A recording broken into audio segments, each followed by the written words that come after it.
corner, then you can start talking. Here we go. Got it. Hello, meeting is underway. Got it. Well, hello, everybody. Thousands of you, or maybe Tim, and God knows who else. Whoops. You know, I see numbers above 75 for later viewing on this. These Really? Well, that's fine with me. Well, I'm happy with, I don't care how big of an audience. This No. is sort of like our old Friday luncheons when we Yeah. get together and talk It's over fun. things. It's fun to do.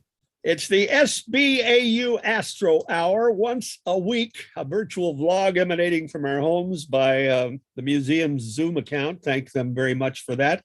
Wish we could meet there. Maybe someday we will, but it's for SBAU members, anybody else that's interested in cosmology. And it's on Zoom from our homes. So the SB Astro Hour channel also can be viewed, as President Jerry was telling us, on YouTube. Everything from space stuff, rocket launches, rovers on Mars, new discoveries. Tell you, my name's Barron. I'm the vice president. We're going to talk to the president, the webmaster, and our incredible outreach coordinator in a moment here. We're going to talk Einstein Rings being discovered and photographed. What are they? You'll find out right here. I hope I don't get lost in the whole thing. Plus a new comet with Russian names that I hope I can get through. Churyumov-Gerasimenko. Yeah, It's not. It's not new. Oh, it's not new? No. All right. It's just currently passing through the skies above, so that's why it's a topic today. But had to be discovered years ago by a couple of Russians. Yes. Their telescopes. Got it. Okay. Let's find out who's on screen. There's four of us on this Labor Day holiday. It is our 27th program, and the date of recording, it's just after 11 a.m. on Monday, September the 6th. So through the 12th, I guess, through this week. And a lot of people, I guess, are on holiday, including Tom Whittemore and Bruce Murdoch. But let's introduce you to the president. Once again, Jerry Wilson, third term. Good morning, sir. Pat Forgy doing all right? Your lovely wife? Yeah, she's down there. Everybody's happy. Chuck McPartland is our outreach coordinator. Good morning. His wife is also Pat, our merchandise manager. She's got stuff stacked in the garage you wouldn't believe. Got to move it out somehow, guys. It's not in the garage. It's in the living room. Is it in the living room? I think, something of everything except for the blanket. I may get that this fall, depending on, how warm or cold it's going to be. But Tom Totten is our incredible technical wizard webmaster, former president, and his wife, Suzanne. Is all the wives at home this holiday? Yep. Are we out making noises in the street with our new Teslas? I won't identify who has them, but they don't make noises, do they? Like those jerks that they add a noise. When you back up, they make a whining sound like a gasoline in the gears on a gas engine would. Really? Yeah, but it's through a speaker. So it's kind of like a spacecraft landing noise. Yeah. You mean it fakes an automotive sound to help blind guys on the street? Early on with electric cars, they were deemed to be a hazard for people with impaired vision. I'll be damned. Are they tracking the one that Musk sent into space with the dummy at the wheel? Is that being tracked? Do we know where that is? Yeah. It's been to Mars and back. It probably doesn't look as nice as it did. Okay, well, it was Voyager that was launched half a century ago with Carl Sagan's little record that they're hoping someday extraterrestrials will find. You know what they're going to find, don't you? That Elon Musk car. That'll show them what Americans were all about. Well, that's not leaving the solar system. It isn't? It just goes back and forth between Mars. Yeah. So it'll orbit. It's in orbit around the sun. Okay, we're going to talk about some interesting stuff, but I wanted to mention a couple of things real quick. According to, here it is, I wrote it up here, from Chuck's email, during the same Tuesday meeting at which it announced its decision regarding the new Mu variant. My God, if you thought Delta was a handful, WHO, that's World Health Organization, announces it's going to start naming variants of the virus after stars and constellations. But they're in a minefield of problems, I guess. Once they're running out of Greek letters, we're at Delta now. And Mu, M-U, is that halfway through the Greek alphabet? I guess it is, isn't it? Yeah. 12th letter. Well, they didn't use all 12 of those names, did they? Not yet, but they're planning. Okay. they're not famous. Each slight variation that they find are not viable. They don't get out and they don't find them infecting people. Jerry, you're really breaking up. Well, they'll It's have really to weird. find them infecting people or they wouldn't find them. But Well, Jerry, now, you okay, really we- broke up on my system. I don't know. It's hard to understand what you were saying. I got a note here that says my connection is unstable. Okay. you're back. Tom Whittemore just emailed me. He said he didn't get the invite for some reason, so I forwarded it to him, so he should be on any minute. Okay. Oh, okay. We do need Tom on, don't we? Anyway, if we're going to use up all those, and I don't totally understand because I haven't heard of the alpha variant or the beta. Yeah, Alpha was the original England one. Oh, it was. Oh, okay. And then because those words are used up a lot, there's a whole airline named Delta. I wonder if they're suffering because they're named after. They are not fond of that name, yes. I'm sure they are. What is the one that we never hear? That big long one that starts with a Z at the very end? Jerry faxed us an email. No, that's a star, Ron. Because they're talking about naming the future variants after obscure constellations and stars, Jerry was, sort of joking that we're going to have a variant called Zubin el-Janubi, which is one of the stars in Liber the Scales. Oh, okay. Are we going to see a picture of it this hour, you think? Is it up It's on the just sky? a dot. Oh, it's just a dot. Okay. Well, I won't read the rest of that, but I will say this. Basically, there's an AU camp out. That's for SBAU, our club, Santa Barbara Astronomical Unit, coming up in a couple of weeks, I guess, Friday through Sunday, September 24th through the 26th up at Lake Kachuma. We're going to show them some videos or slides on that night. No, it's a camp out, Ron.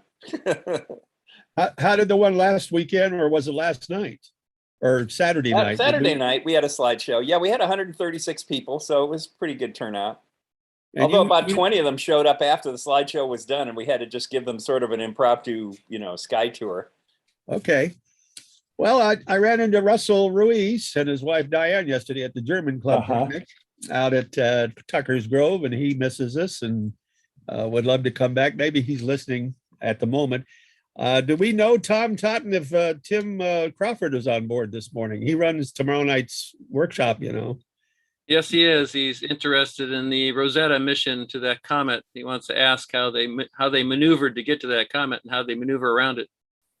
Well, let me set it up. A dark moonless skies this week. We're not doing the weekly night by night, but it is early September. So it be faint in sight. Apparently, Mr. Chuck McPartland tried to see the comet. See if I can get to the name here. It's 67/P Churyumov-Gerasimenko and magnitude 13. That's pretty dim, isn't it? Yep. Everybody just calls it Chury. Chury.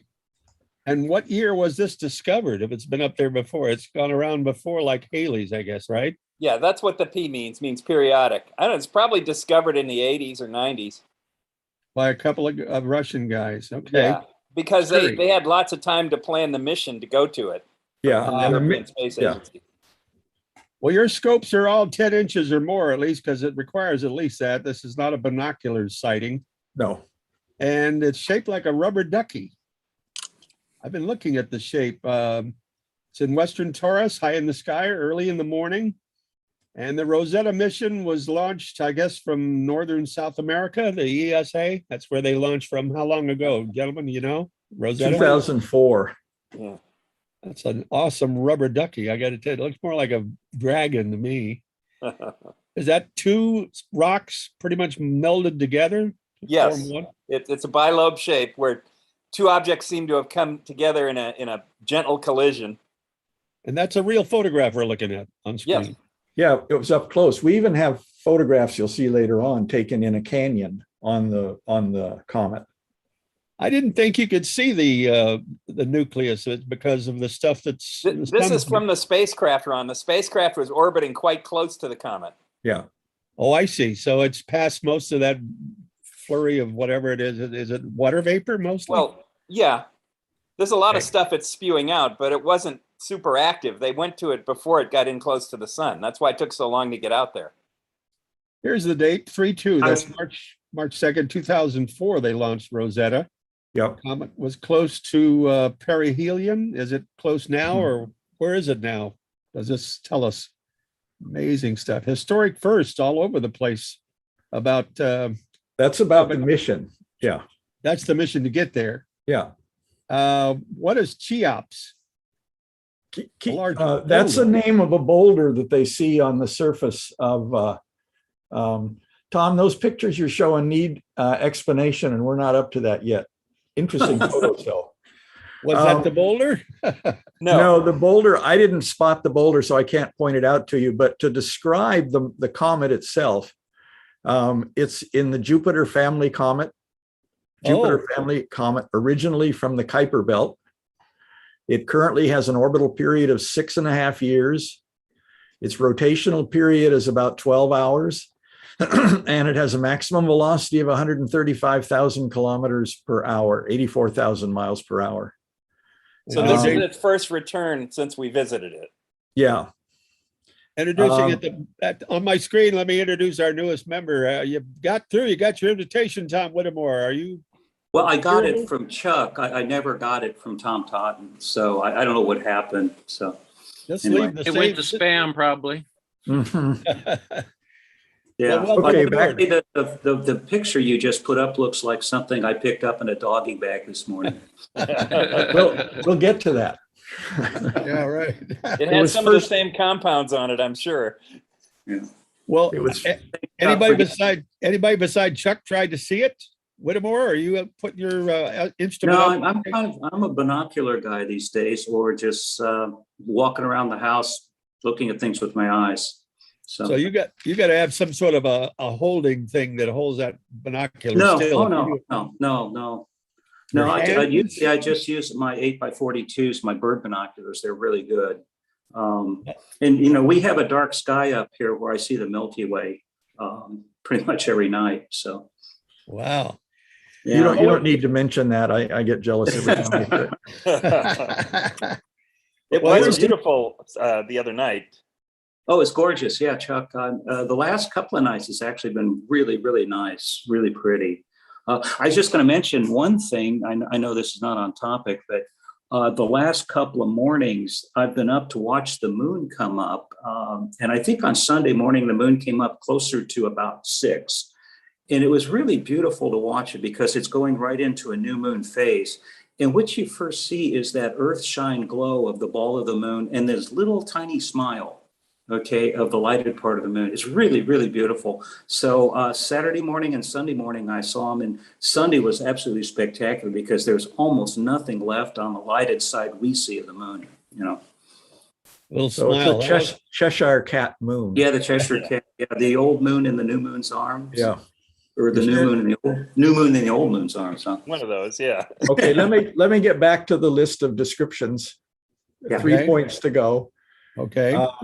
It was first observed on a photographic plate in 1969 by Soviet astronomers Klim Ivanovich Churyumov and Svetlana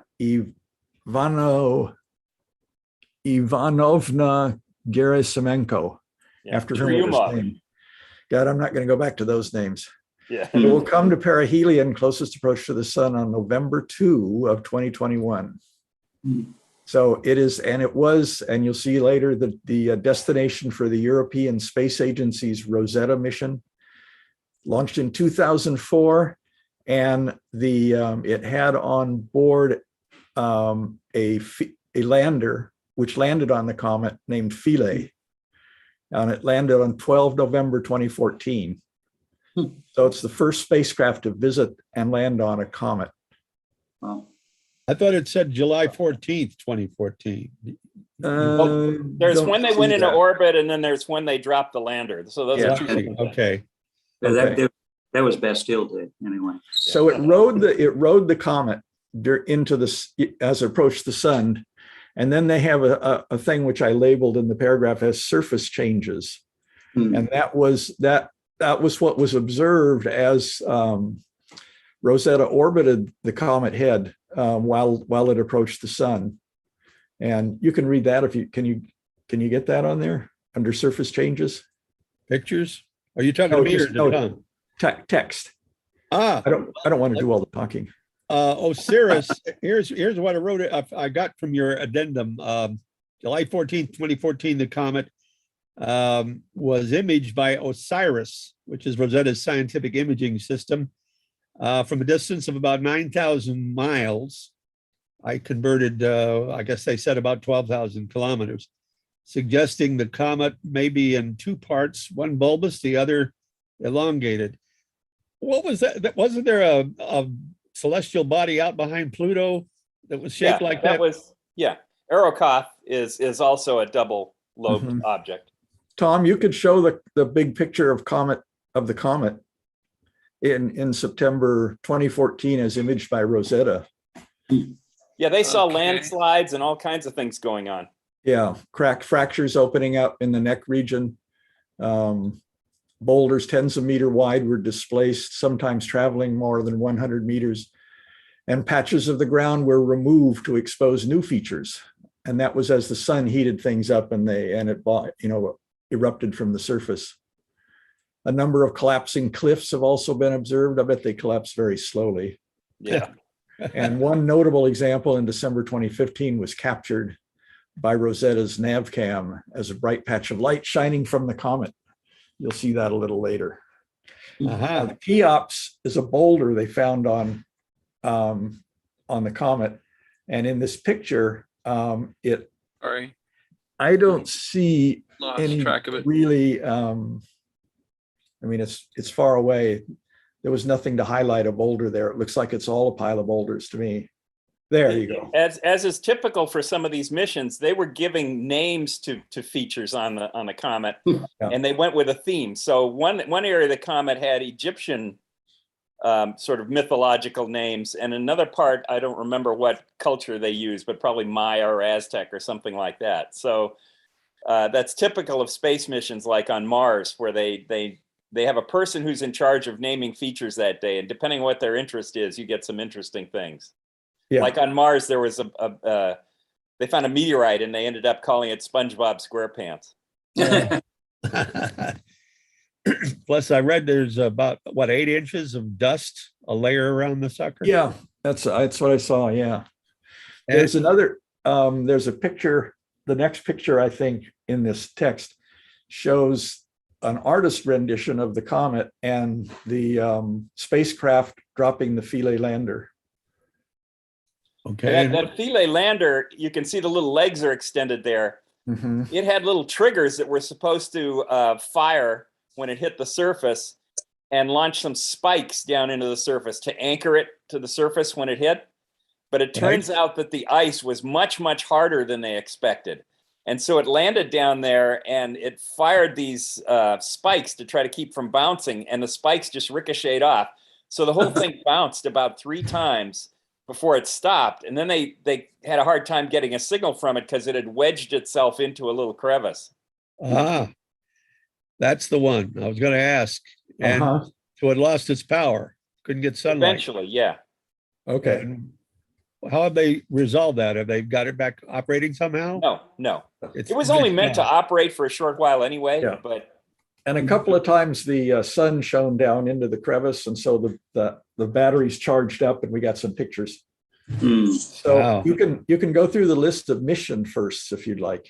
You had it a while ago. and this image, by the way, this artist's image that they put here, that's a different comet. That's the one that we dropped the washing machine size copper impactor onto on the Comet Impact mission years before. Yeah, I remember that. And did it get lost? Well, no.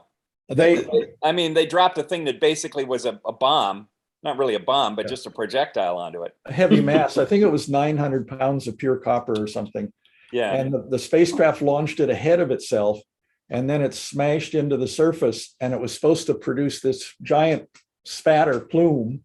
And then as the spacecraft then caught up with it and flew by, they would take the spectroscopic imaging of the plume and determine what it was made out of in detail.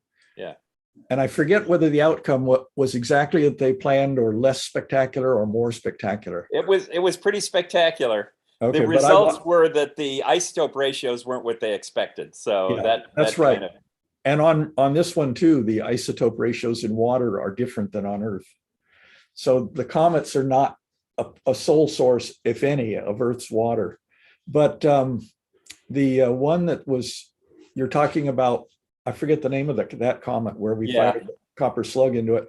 But Gary and I watched it in my backyard with an 8-inch f5 reflector, and we could just detect a slight brightening visually.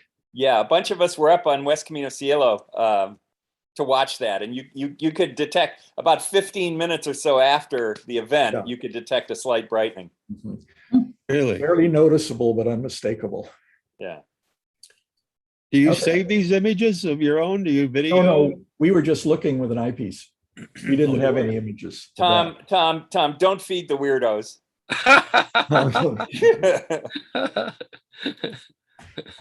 Well, yeah, this is science. Okay. Okay, here's Cheops. Oh, there it is.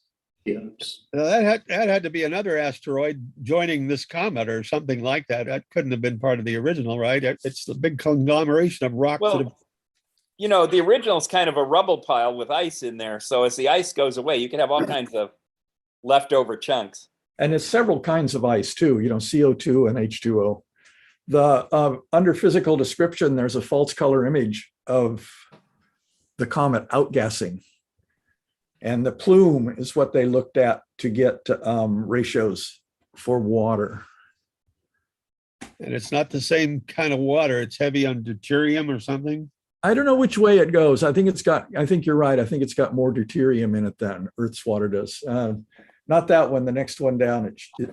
It shows a rock with a tail on it, a comet. There you go. Deuterium, is that heavy water? Yeah. Deuterium and tritium can be part of heavy water. Yeah. It's a water molecule, and the hydrogen has an extra neutron in it. Okay, but it's also mixed with formaldehyde. Well, there's a lot of organic molecules in these comets. Huh. Wow, heavy stuff. There is a comet mission. I think the Japanese are doing, aren't they? Bringing stuff back from the comet. This one isn't. That's not from a comet. That's from an asteroid. Yeah. Oh, and there's two missions doing that. We have one, and they have one.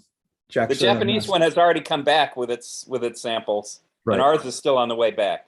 Mm-hmm. But I heard of a mission where some sort of screen, they're going through the tail and bringing back all the microscopic particles. That was a long time ago. Yeah, we brought those back. Oh, okay. Back in the day when Halley's Comet made a passage in the early 20th century, I think, or the late 19th century, right? They did their first spectroscopic analysis of the comet's tail, and they discovered all these dangerous molecules in there, of course, at very low density, like cyanide and stuff. And the news panicked the populace. And so people were selling gas masks. Yeah, that's 1911. Yeah, the Earth was going to pass through the tail of Halley's Comet. And they were advertising, will you be one of the survivors? And they'd sell these gas masks. And they were selling cyanide pills. Remember that, Jerry? No, I don't remember that. Well, I'm sure you remembered it.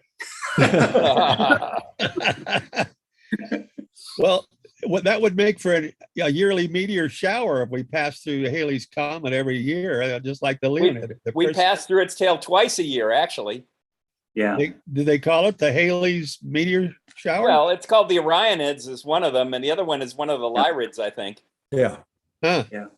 Kind of a neat thing about Halley's Comet was when Mark Twain was a little baby, they held him up for the passage in the 1800s. And then just before he died in 1911, he got a chance to see it again. Is that right? Yeah. Yeah. Mark Twain.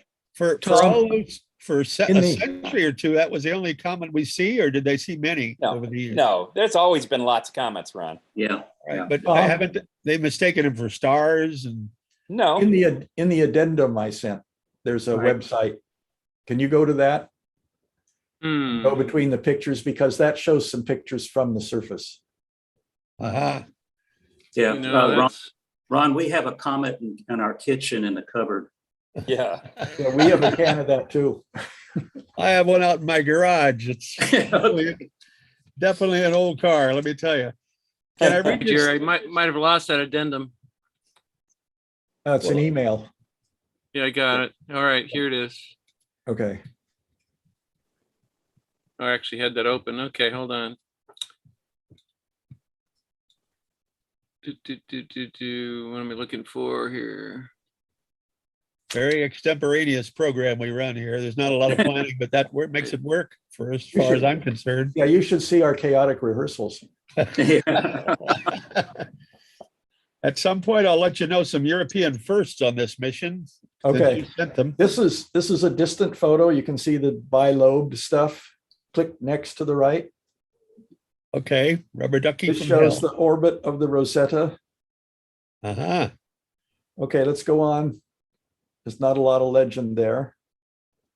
That one we've seen. This is it outgassing. This is a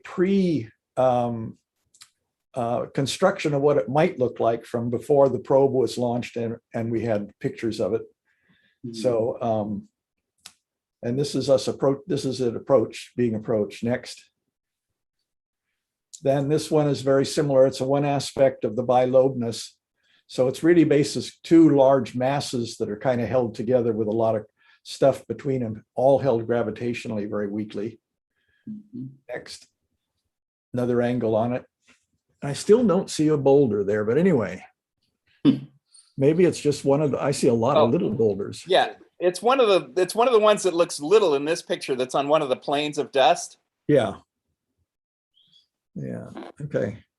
Yeah. Next. Oh. A lot of So dramatic how big pictures. was how big was this comet overall? It was up in the earlier what we said, I forget. It's a Several couple of kilometers. kilometers across. Yeah. The boulder's 150 feet diameter. Yeah, it would just be small. Now there, Here's here, the cliff. this is one of the canyons.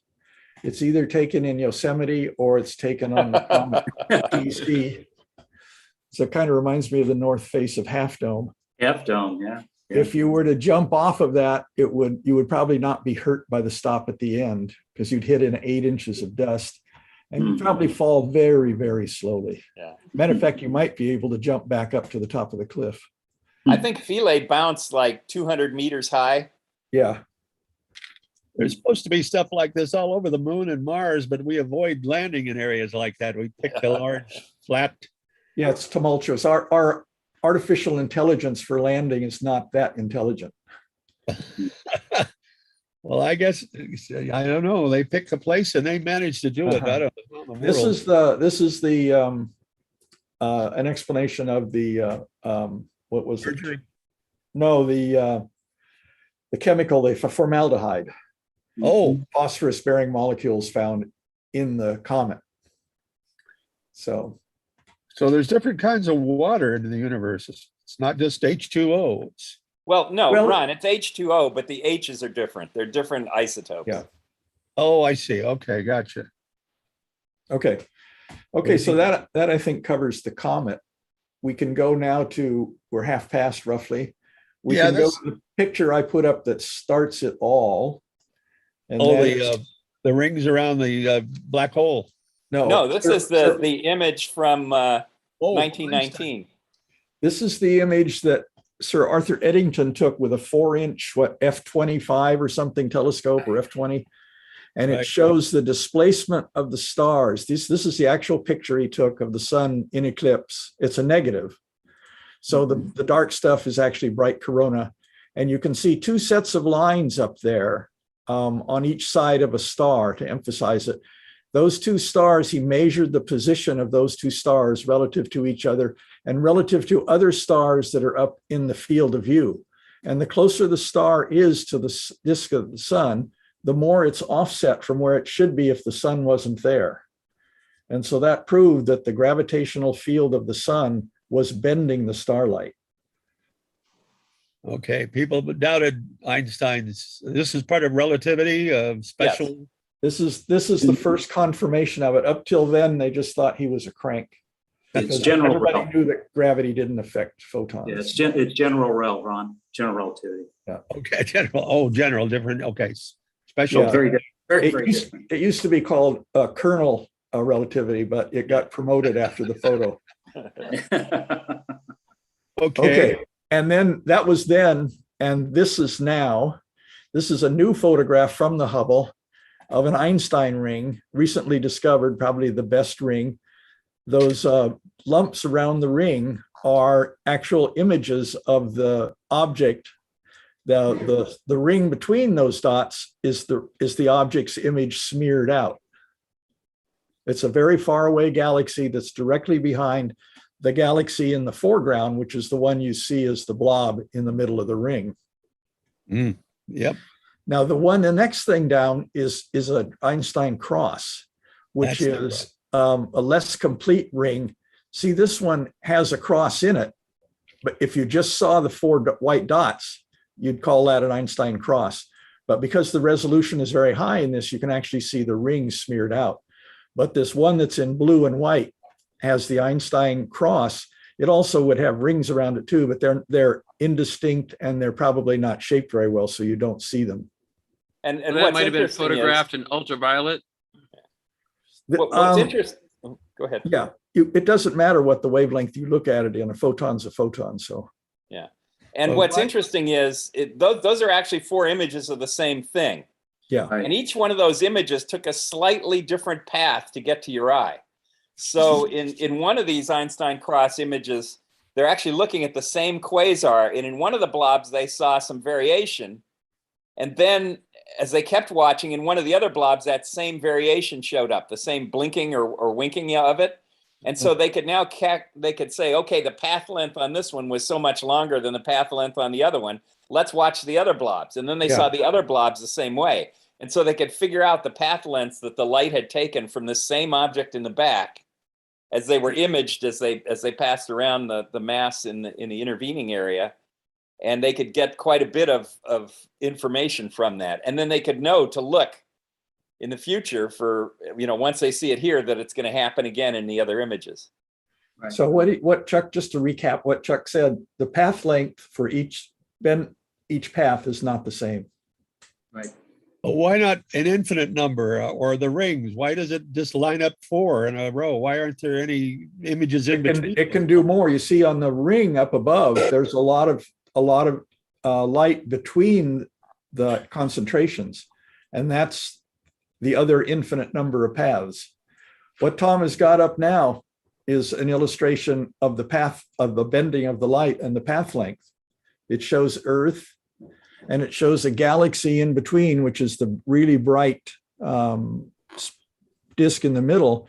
And then it shows a far away galaxy way on the other side of the intervening galaxy. And all these lines are paths that photons take. And you see the two orange lines, they go around the object and they happen to be bent back toward the Earth. So we can see those. All these other lines are all the other infinite bending paths that it could have taken and did take. Okay. And this is not from the Hubble deep field. This is something any of us with a decent telescope can see. No. You need a pretty big telescope to see this kind of stuff. Yeah. Okay, but it's still not the deep field. The deep field discovered all kinds, thousands of unnamed galaxies in that. Right. Yeah, but that's just a direct image, Ron. That's not these Einstein effects. Mm-hmm. If you look at, Tom, the next two things below that image are websites. If you bring them up, I think one of them will show a deep field image with all of the different Einstein rings, dots, and burbles that you get faintly and out there. What these Einstein rings let you do is observe galaxies that are too far away to see otherwise, even with Hubble, Right. because they're acting like lenses. So they're letting you see even farther. but you will never directly see the one behind because we're only going to see the rings around the one in the foreground. They're never going to part. But that's the same as seeing it directly in effect. I mean, you're seeing an image of it. Yeah. Okay, but is this a rare event or are they scattered all over like binaries? They're all over the place. Tom, are you able to open either of those two web URLs? I'm looking for it. I thought I had it open, but I guess I got to try to copy and paste the Okay. links here. Is this the big one, the big deep field shot that was done in the 90s? No, Ron. This is a compilation of different I see. Einstein rings. Gotcha. All right. But I imagine they saw a few in that, didn't they? From They 13, may have. Yeah. 13 billion light years away. Back to the beginning. Hold on. getting that to a, showing a crossing here of a, You're like I'm in the Oh, Starship this Enterprise. is what Ogle does. Yeah, see, this shows the white dot is a galaxy way, way far away that we can't image. The blue dot is a galaxy passing in front of that. And you see what we see is it distorts the light as they line up and then apart again. But we're not going to see a galaxy moving that fast. No. But Not unless Ogle, go ahead. there's a Pretty much- system called Ogle that took advantage of this gravitational lensing. That's what the GL is in Ogle, to see planets around stars. So you could think of this as a star and a planet in the foreground passing in front of a background object. And from the way the lensing behaves, you could tell that there was a planet there. Okay. So they've used that with faster moving objects in our galaxy. The problem is you only see it once because the chance of it passing directly in front of something is very rare. Tom, And you can can't you get plan the, ahead for seeing it. You basically just look at a bunch of stuff and see if you see it. can you get the other one open? Yeah. This No shows pressure. a galaxy passing behind the obvious galaxy in the front.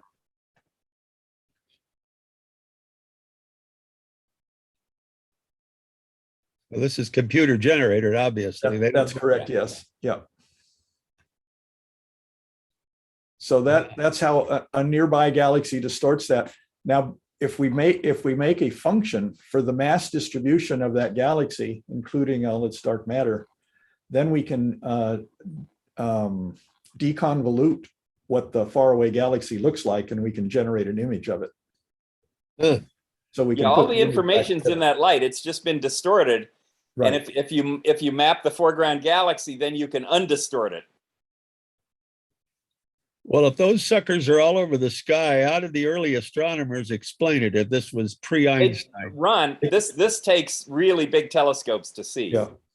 Oh, but it doesn't happen on a smaller scale in our Milky Way? The problem is it happens on too small a scale. Nobody before had noticed that the sun did it, which is a gigantic effect compared to these. Well, okay, why wouldn't we be able to see a star behind a star as a ring? We Does do, that that's never what Chuck, yeah, we do. We do? On Yes. occasion, yeah. Huh. Well, I have yet to see a picture of it. Well, that's what the Ogle system did. You don't so much see it as a picture as you see it as a time series graph of the brightness of the thing behind. Because in effect, you're not getting enough to image it, but you're getting enough to see that it's increased the brightness. Okay. Okay, what are we looking at here, Tom Totten?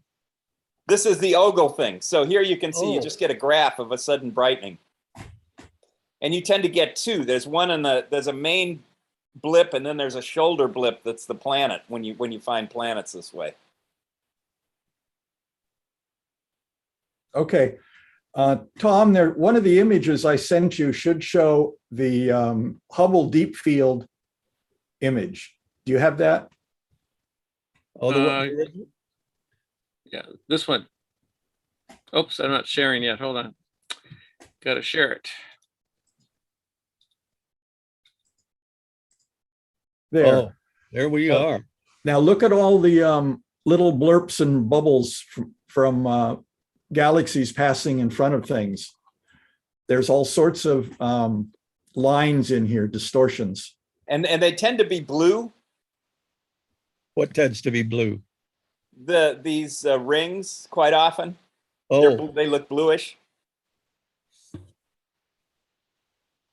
well, can I ask a couple of stupid questions? Go ahead.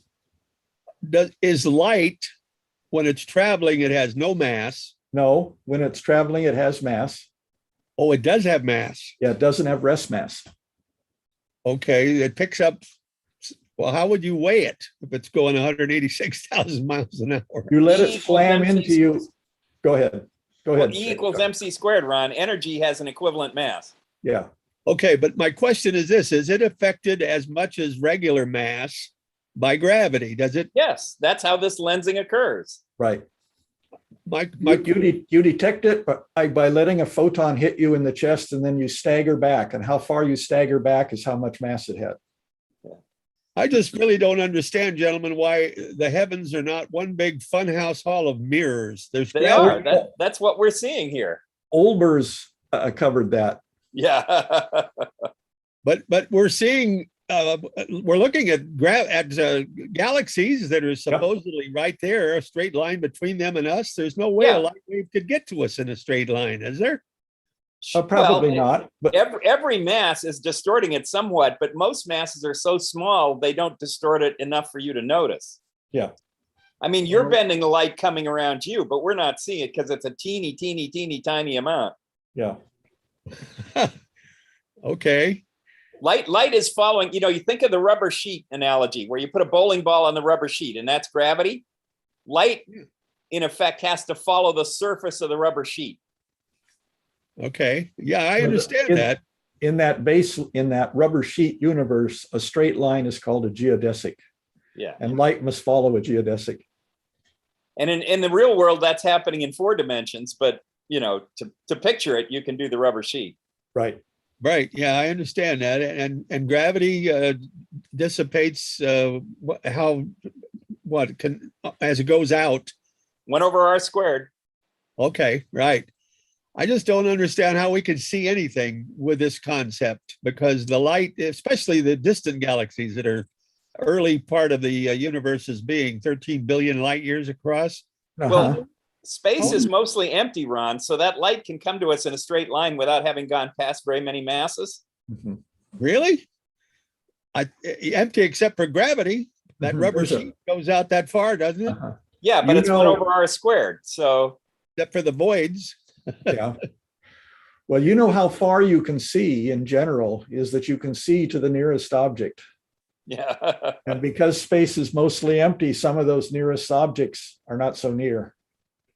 Yeah. Plus, some of that stuff we're seeing as they used to be. So where they used to be, they're at a different place now anyway, aren't they? Well, that's a whole other talk. Yeah. That's another topic. I understand that. When you look at the sky in your backyard, the stars have never been in the position you see them in, and they never will be, and they are not now in that position. It's just a perspective from where you are. On Proxima Centauri, they don't have an Orion belt, do they? Actually, on there, they might. That's not that far away compared to the distance to Orion. No kidding. Is Tom Whittemore still with us? Yeah. He's down there. Oh, yeah. Tom, what's your take on all this? Oh, well, gravitational lensing basically has to do with a few things. One, what is the mass of the thing that's distorting basically the light path, or as Jerry says, the geodesic?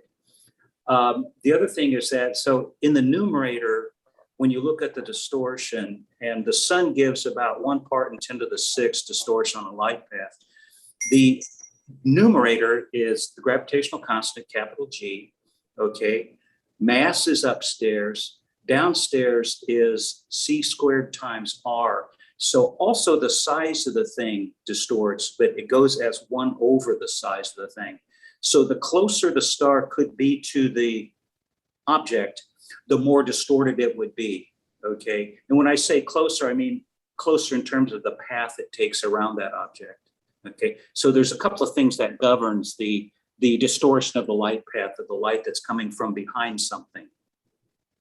Okay. So it's better to write the equation down, but it basically is G times M divided by c squared times r, okay? And in the case of our sun, that is 10 to the minus 6. So it's actually a dimensionless number, okay?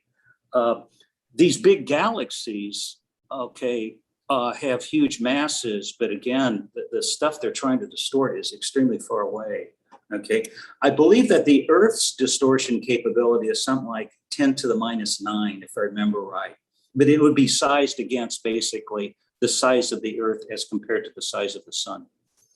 Okay. And in this case, often the lensing is done by a whole cluster of galaxies too. So it's a huge mass.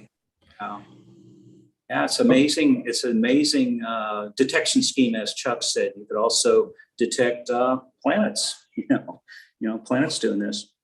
Yeah. Now I know this is very mind-bending, but if you go down to the first direct image of a black hole in M87, Mhm. Not taken by Hubble. Yep. You see, this is looking down on it, the Yeah. black hole. If you go down 2 pictures, I know they're not in the order that they are in the talking points, but you go down to this one, the one with the big white thing and the looks like a distorted Saturn. And when you say looking down, this is relative to the accretion disk, right? As being a Yes, base you're point. looking face on to the accretion disk. This one, you're looking sideways to the accretion disk. Now, this is not a picture. It is a picture. This is from the movie Interstellar, but it's a computer generated by John Archibald Wheeler. He advised on this, how these things look. And so what you see is you don't see the dark hole in the center. That's there, the dark. And then what you see, then there's this long disk that you see sideways here. And then you see a white band going above the disk and another white band going below the disk. Those 2 white bands are actually the accretion disk on the back side of the black hole, but the black hole has bent the light around so you can see, you're looking at, for the top part of the band, you're looking down on the back part of the accretion disk, and down on the bottom part of the white, you're looking up at the bottom part of the accretion disk. So that's what those bands around are. It's lensing, gravitational bending of light. And in a black hole, when you're this close to the source of the black hole, there's actually an orbit where light will go right around the star. And it's right at the border where if it falls in, you'll never see it again. And if it's slightly outside, then it will be highly deflected and we see it. And that's what we're looking at, is the black hole distorting the light coming off of the backside of the accretion disk. And now you can see it apparently above and below the black hole. So in effect, even though the black hole is there, no part of the sky behind it is obscured. The light still comes around the black hole and you see it. Mhm. Well, one of the first things they tell you about black holes when they explain it to the public is even light can't escape. I see lots of light. None of this light is escaping. It has never been in the black hole. It's just being distorted by the space-time around the black hole. Yeah. This is light that just made it out or made it pass without falling in. Yeah. But the accretion disk is always an ecliptic. It's never like an atom. Right. It's not an ecliptic. It's a plane. Yeah. Right. Ecliptic means the sun, I guess, right? I'm using it to mean like the rings of Saturn. Like an equator. Yeah.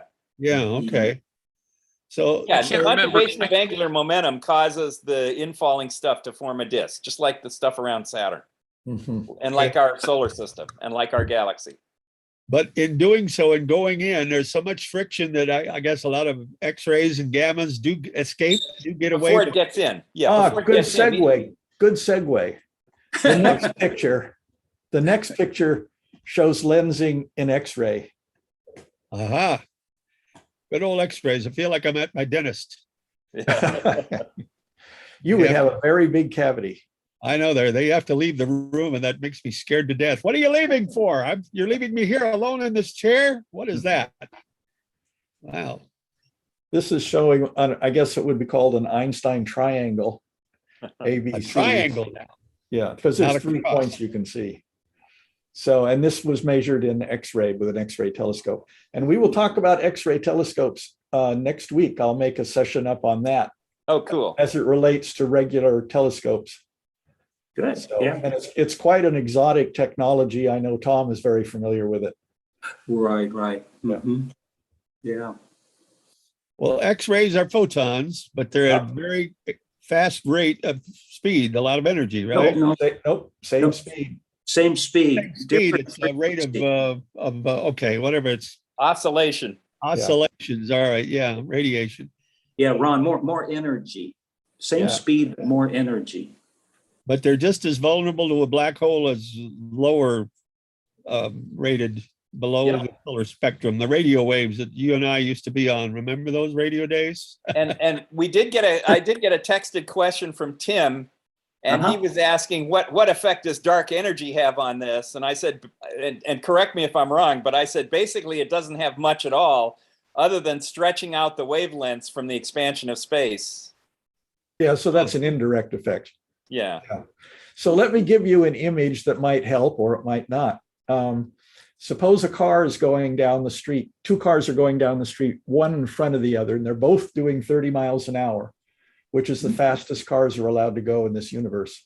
And in one is, at the driver's wheel, is a soprano singing an aria to herself as she goes by. In the next car behind her, there's a tenor singing a similar song to himself. Now you see they have different wavelengths, but they're traveling at the same speed. So the soprano has a faster wavelength, higher frequency. The tenor has lower frequency, longer wavelength, but they're going at the same speed. And Jerry, together they form a wonderful duet. Okay.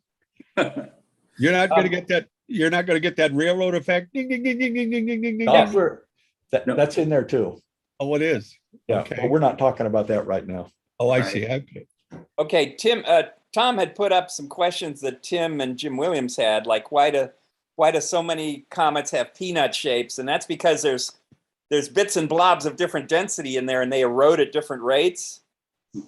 So you end up often with blobs like that are in contact. And Tim was also asking what powered the Rosetta mission for them to maneuver, and they had those ion thrusters where they would toss heavy ions out by generating a magnetic field. They had big solar panels to generate electricity, and they would use that to generate a magnetic field that would toss heavy ions out the back, and that basically is like a rocket. So they could use that to maneuver.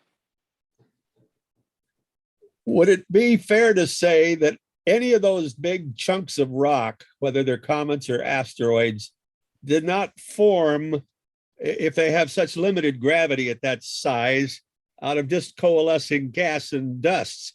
They have to be broken up larger objects like moons or planets, don't they, to get that thick? No, Ron, no.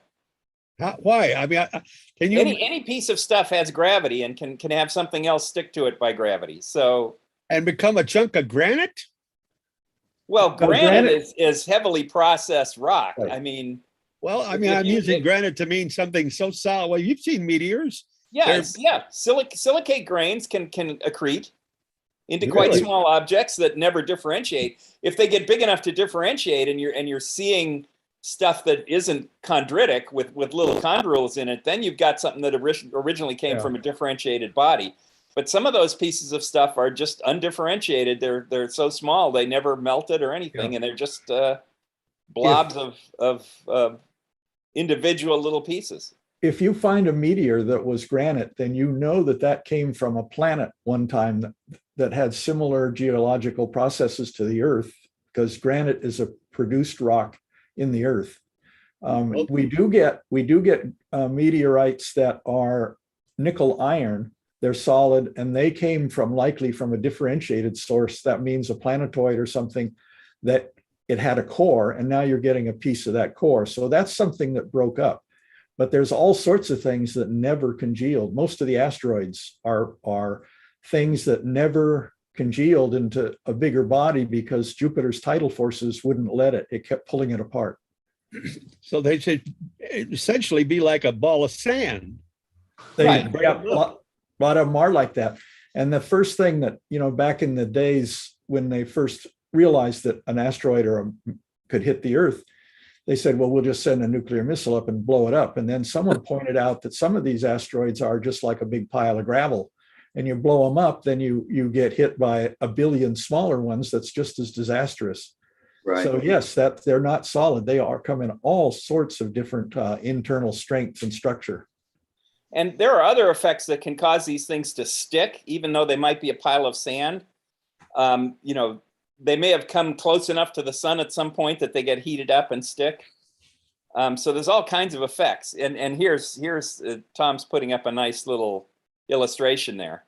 So chondritic meteorites are like the little fluff balls. And then as if they get enough material for gravitational heating or enough radioactive material so that they heat up, then there can be some different levels of melting and differentiation. How do they know that the big rock that eliminated the dinosaurs 65 million years ago was not an asteroid? It might have been a comet, mightn't it? because there's a layer of iridium and a lot of nickel iron left behind by it. Oh, and comets don't have that? Comets have that, but not in large quantity. And apparently Well, the dividing line between comet and asteroid is very fuzzy. Especially on the comet side. Yeah. comets have a tail and have evaporating water, and I've never heard of asteroids doing that, or they become a Yes. comet. Yes, the parent body for the Geminid shower is an asteroid currently. It may have been a comet in the past, but it still flakes off material when it gets close to the sun, and it seems to have a sodium tail. So it's still outgassing some more refractory elements than water, or more refractory components than water. Sodium trail, has got salt on board? Half a Oh, salt. it's got sodium. All it needs is chlorine. Yeah. I would bet you that if Ceres, the spherical asteroid, if that were perturbed in its orbit and passed very close to the sun inside the orbit of Mercury, it would become one hell of a comet. Yeah. And eventually an asteroid, right? As the Yeah, volatiles eventually, go away. Yeah. So it's another one of those fuzzy definitions, as most things are. Yeah. But now the rocks that are in the Trojan belt of Jupiter's orbit, are those any different from comets or the asteroid belt asteroid? They just happen to be the same rocks. They seem to be more primitive, so that's why we're sending a mission there to look at them. They haven't been, they haven't collided as much, and they haven't been as close to the sun, we think. And we don't know as much about them. Yeah. How do you suppose water was originally made in the universe when these dying stars? You'd think there'd be so much heat. Why in the world would oxygen combine with hydrogen? And Oxygen is very reactive, and there's lots of Right. oxygen and lots of hydrogen in the universe. And as a star blows up and you get farther away from the star, it cools off. And first you get atoms, and then you can get molecules. And in some of these supernovas, you get copious amounts of water.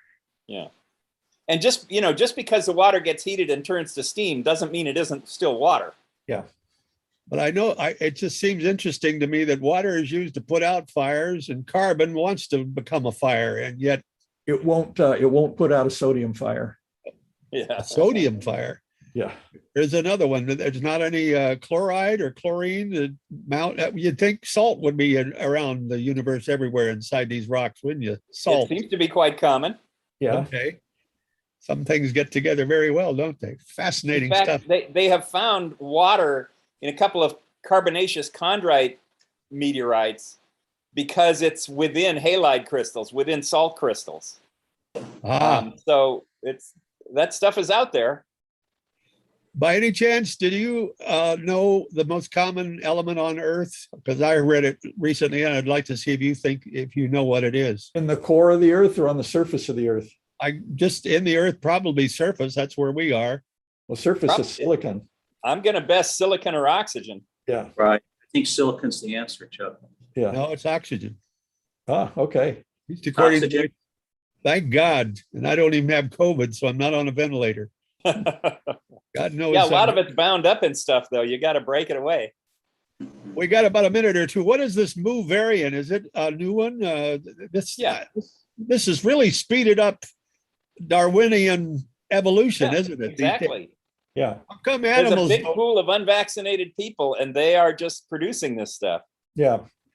Okay, but our Pfizer shots will handle them, all of them, one after another? Well, so far they seem to be handling it, but it's no guarantee that you won't get one that escapes. That's why they're watching these various variants. Yeah. You have to get the shot for Pfizer to work. Yeah. And the All big right. thing about this Mu variant is it has a lot of mutations in it. And some of them are the kind that makes it potentially more virulent. And some of them are the kind that makes it potentially more spreadable. And so they want to see how it competes against Delta. If it can outcompete Delta, then it's a big worry. If not, then it's not such a big worry, because most mutations are bad. Sure. I For heard the about organism that has them. Yeah. I heard a lambda. There's a lambda. Is lambda one of the Greek letters? Yep. Okay. Let's not get into what might be a political So topic.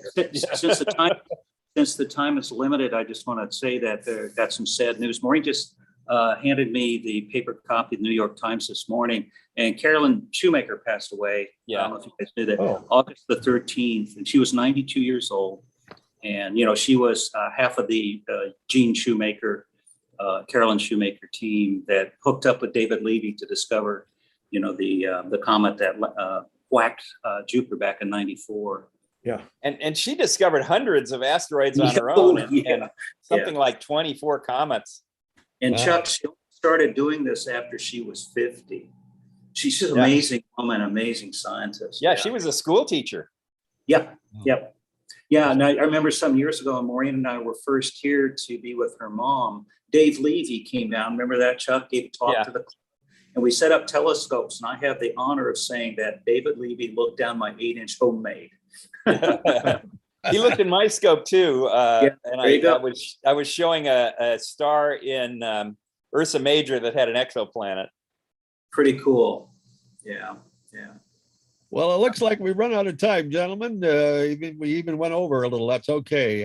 I don't know if you can say Happy Labor Day. None of us labor much anymore, except the sweating Tom Whittemore in his kitchen over those sourdough bread loaves. Already done. Now I'm I'll doing bet I can smell them from here, my friend. Take care of your wives. Take care of All right. yourselves. I'd love to see you and take a ride in your car someday, gentlemen. Those of you who've gone electric. Tom Totten, you did an awesome job. Thank you very much. Tim Yeah. Crawford, appreciate the input. Spread the word, and I guess we'll see y'all next week. Live And on. also, Jim Williams was participating in the chat today as well. So. Yeah. Okay, Jim, we love you, man. And Russell Thanks, Ruiz everybody. will be back too. We'll see you next week on the SBAU hour, the Astro hour. Thank you. And Bye, good- everybody. Bye-bye, Ron. Take care. Hi, folks. Just want to show our web page here at the end.